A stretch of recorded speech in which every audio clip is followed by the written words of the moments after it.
Ezra chapter 3, restoration of worship. Now, when the 7th month came after the Israelites had settled in their cities, the people gathered as one in Jerusalem. Then Jeshua, son of Jehozadak, together with his kinsmen, the priest, and Zerubbabel, son of Shealtiel, together with his kinsmen, began building the altar of God of Israel in order to offer on it the burnt offerings prescribed in the law of Musa, the man of God. They set the altar on its foundations, for they lived in fear of the peoples of the lands, and offered burnt offerings to the Lord on it, both morning and evening. They also kept the feast of booths in the manner prescribed, and they offered the daily burnt offerings in the proper number required for each day.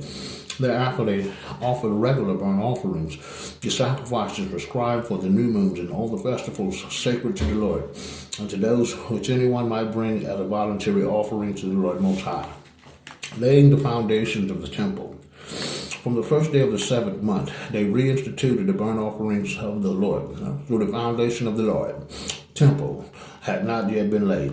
Then they hired stone cutters and carpenters and sent food and drink and oil to the Sidonians and Tyrians, that they might ship cedar trees from Lebanon to the port of Joppa, as Cyrus, king of Persia, had authorized.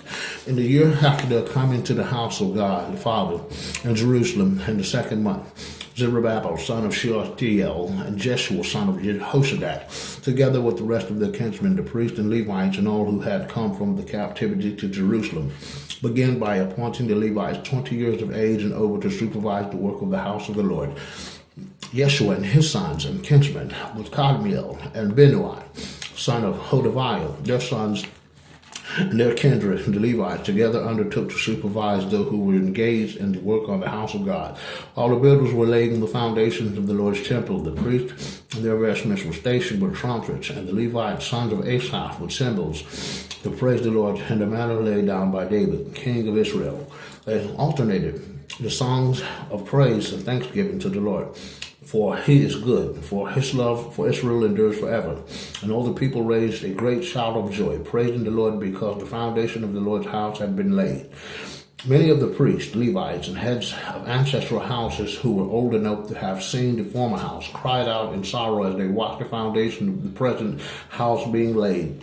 Many others, however, lifted up their voices in shouts of joy. No one could distinguish the sound of the joyful shouting from the sound of those who were weeping, for the people raised a mighty clamor, which was heard far away.